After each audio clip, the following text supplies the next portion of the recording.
Hi. അപ്പോൾ അതെ വേറൊരു അടിപൊളി വീഡിയോ ആയിട്ട് വന്നിട്ടുണ്ട്. വെറൈറ്റി വീഡിയോ ആണിത്. നമ്മളിന്ന് കരിക്കിനകത്തൊരു ബിരിയാണി ഉണ്ടാക്കാൻ പോകുന്നത്. ഇതുണ്ട, നമ്മൾ വീട്ടിൽ നിന്ന് ഒരു 6 കരിക്കെടുത്ത് വെട്ടി റൗണ്ടാക്കി കട്ട് ചെയ്ത് സെറ്റപ്പായി കൊണ്ടുവന്നിട്ടുണ്ട്. നമ്മൾ ചിക്കൻ വാങ്ങിയിട്ടുണ്ട്. വീട്ടിൽ നിന്ന് നമ്മൾ അരിയും കുക്ക് ചെയ്തിട്ട് വന്നിട്ടുണ്ട്. ഇനി നമുക്ക് ഇതിനകത്തിട്ടിട്ട് ബിരിയാണി വെക്കാനുള്ള പരിപാടിയിലേക്ക് പോവാം. ഒട്ടില്ല ആഘടിപ്പിക്കേണ്ട, വേഗം വീഡിയോയിലേക്ക് പോവാം. കമോ. അപ്പോൾ അതെ നമ്മൾ 1 2 3 4 5 6 7 കരിക്ക് എടുത്തിട്ടുണ്ട് നമ്മൾ കേട്ടോ. 2 കിലോ ചിക്കനുണ്ട് നമ്മുടെ കയ്യിൽ. അപ്പോൾ നമുക്ക് നമ്മുടെ ഇതിൽ നിന്ന് കുക്ക് ചെയ്യാൻ പോകുന്നത് നമ്മുടെ ജില്ലുവാണ്. അതെ നമ്മളൊരു വെറൈറ്റിയാണ്. എല്ലാവരും കോക്കനട്ട് ചിക്കനല്ല ഉണ്ടാക്കുന്നത്. നമ്മളൊരു വെറൈറ്റി ആയിട്ട് കോക്കനട്ട് ബിരിയാണി ഉണ്ടാക്കുന്നത് വിചാരിച്ചു. നമ്മൾ ദം ബിരിയാണി ഉണ്ടാക്കണം. ദം ബിരിയാണി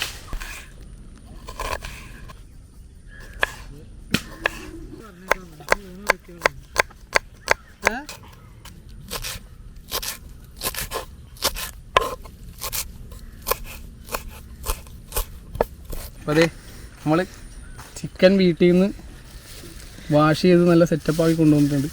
ചെറിയ പീസാക്കിയാണ് അരിഞ്ഞേക്കുന്നത്. കണ്ടോ, ചെറിയ പീസായിട്ട് നമ്മൾ കടയിൽ നിന്ന് തന്നെ അരിഞ്ഞരിഞ്ഞ് വാങ്ങിയിട്ടുണ്ട്.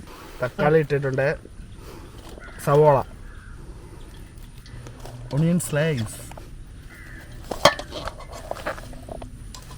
വെളുത്തുള്ളി, ഇഞ്ചി, പൂണ്ട്, മല്ലിയില, പച്ചമുളക് എല്ലായിട്ടും ഇപ്പോൾ കണ്ട അതെ എല്ലാം അതിലിട്ടിട്ടുണ്ട്. നമുക്ക് എല്ലാം കൊണ്ടും ചെറുതായിട്ട് മിക്സ് ചെയ്ത് കൊടുക്കാം. ചെറുതായിട്ടൊരു 1.5 കറക്റ്റ് 2 കിലോ ചിക്കനാണ് നമ്മൾ എടുത്തേക്കുന്നത്. നമ്മളപ്പോൾ പൊടികൾ ചേർക്കാൻ പോകണം. അതെ ആദ്യം മഞ്ഞൾപ്പൊടി ഇട്ടിട്ടുണ്ട്. മഞ്ഞൾപ്പൊടി താത്തി നോക്കി പറന്നു പോകും. അടുത്തേട് അത് മഞ്ഞൾപ്പൊടി നല്ലപോലെ ഇട്ട് നമ്മുടെ ചിക്കനോട്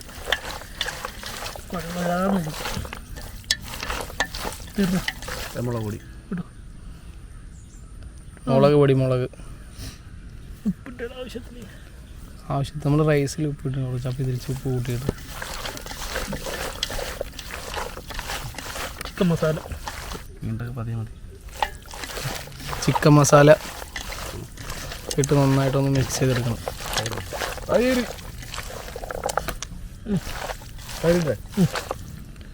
അതെ തൈരാണ്. പാക്കറ്റ് തൈര് വാങ്ങിച്ചതായിരുന്നു കടയിൽ നിന്ന്. അത് വിട്ട് കൊടുക്കണം. അപ്പോൾ അതെ നമ്മൾ പൊടികളെല്ലാം ചേർത്ത് സെറ്റാക്കി വെച്ചിട്ടുണ്ട്. നമുക്കിനി 1/2 മണിക്കൂറത്തേക്ക് ഇത് അടച്ചു വെക്കാം. അതായത് അടുത്ത കരിക്കുമായിട്ട് വരുന്നുണ്ട് 2 മുട്ടൻ കരിക്ക്. എങ്ങനെയുണ്ട്? മധുരമുള്ളതാണോ? കാണിച്ച്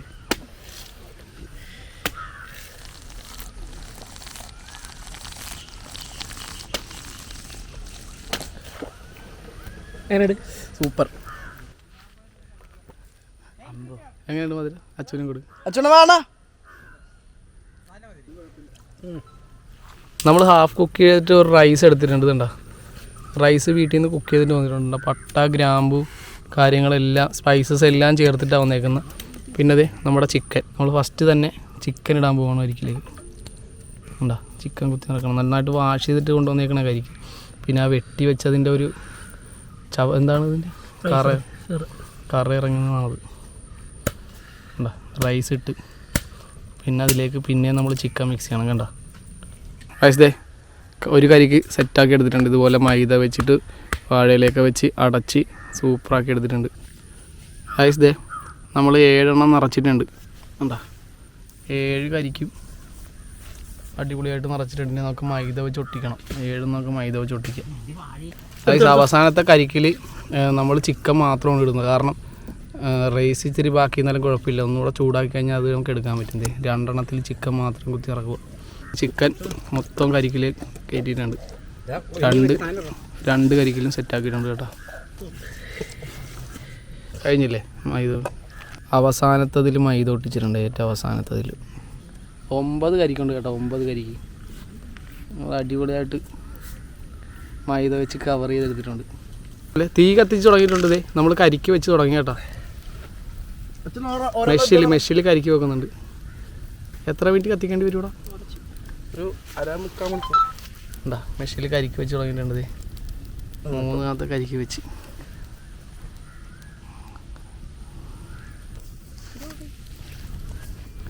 4 നല്ല തീ കൊടുക്കണേ. ഗൈസ് നമ്മളെ താഴത്ത് കൊടുക്കുന്നതിനനുസരിച്ച് കരിക്കിൻ്റെ മുകളിലും ചെറുതായിട്ടൊന്ന് കത്തിച്ചു കൊടുക്കാൻ പോവാം. അപ്പോൾ പെട്ടെന്ന് സെറ്റാകും പരിപാടി. അടിയും മേളിൽ ഒരു അരമണിക്കൂർ കത്തിക്കണം. അപ്പോൾ നല്ല വിറക് വെച്ചിട്ട് മേളിലും ചെറുതായിട്ടൊന്ന് കത്തിച്ചു കൊടുക്കാൻ പോവാം. കണ്ടോ ഗൈസ് നല്ല ചൂടാണ്. നമുക്കൊരു പറ്റയിലേക്ക് പോലും അടുക്കാൻ പറ്റുന്നില്ല. ചൂട്ടൊക്കെ ഇട്ട് നല്ല അടിപൊളിയായിട്ട് നിൽക്കുന്നുണ്ട്. ഇതിൻ്റെ ഇടക്കൂടി കാണാൻ കരിക്കൊക്കെ കരിഞ്ഞ് തുടങ്ങി.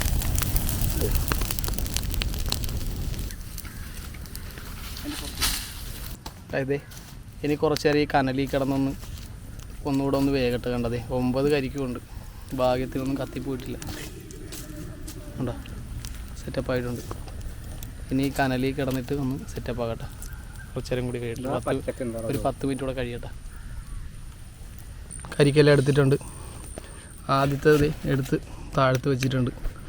നല്ല അടിപൊളിയായിട്ട് വെന്തിട്ടുണ്ട് ചിക്കനൊക്കെ. കണ്ടോ നല്ല സ്മെല്ലാണ്.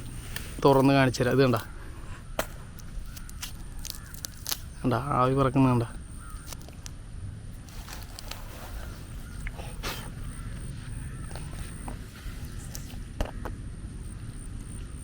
നമ്മൾ സ്പൂൺ എടുത്തില്ല, അതുകൊണ്ട് കത്തി വെച്ചിട്ടാണ് എടുക്കുന്നത്. അതാണ് ഇങ്ങനെ എന്താ ദം ബിരിയാണി സക്സസ്ഫുൾ ആയിരിക്കുകയാണ് ഗൈസ്.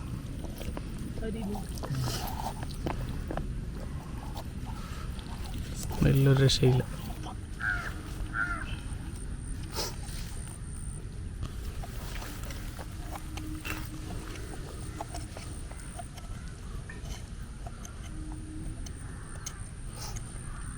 ഗൈസ് ദേ നമ്മൾ ബിരിയാണി മൊത്തം എടുത്തിട്ടുണ്ട്. ആ കരിക്കിൻ്റെ എന്താ പറയണ്ട, ആ കരിക്കിൻ്റെ ഫ്ലേവറൊക്കെ നൈസായിട്ട് ബിരിയാണിയിലേക്ക് ഇറങ്ങി നല്ല അടിപൊളിയായിട്ടുണ്ട്. സൂപ്പറായിട്ട് കുക്ക് ചെയ്തിട്ടുണ്ട്. നമുക്കിത് ടേസ്റ്റ് ചെയ്യാൻ നോക്കാം.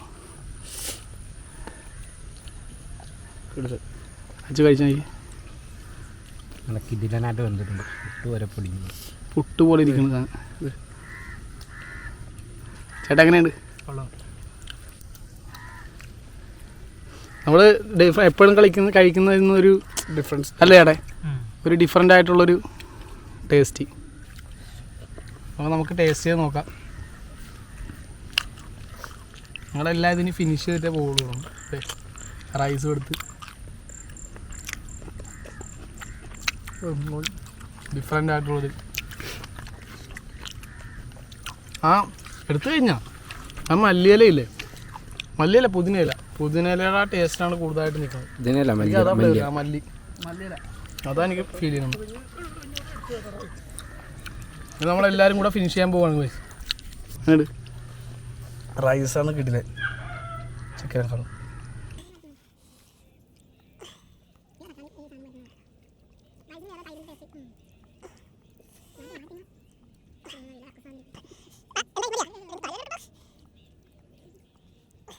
ഗൈസ് ദേ എല്ലാം നമ്മൾ തൂത്ത് വാരിയിട്ടുണ്ട്. നമുക്കിനി എല്ലാവരോടും ചോദിക്കാം എങ്ങനെ ഉണ്ടായിരുന്നു. എങ്ങനെ ഉണ്ടായിട്ടെ? അടിപൊളിയല്ലേ? എങ്ങനെയുണ്ട്? കൊള്ളാം, സൂപ്പർ സാധനം. കരിക്കിൻ്റെ ടേസ്റ്റൊക്കെ കിട്ടുന്നുണ്ട്. ഗൈസ് അപ്പോൾ നമ്മുടെ കുക്കിംഗ് കഴിഞ്ഞ് ജില്ലുമില്ല. ജില്ലുവിന് പെട്ടെന്ന് ഒരു ആവശ്യം വന്നിട്ട് അവന് പോകേണ്ടി വന്നു. അത് കാരണം അവനില്ല, അവനുള്ളത് നമ്മൾ ബാക്കി വെച്ചിട്ടുണ്ട്.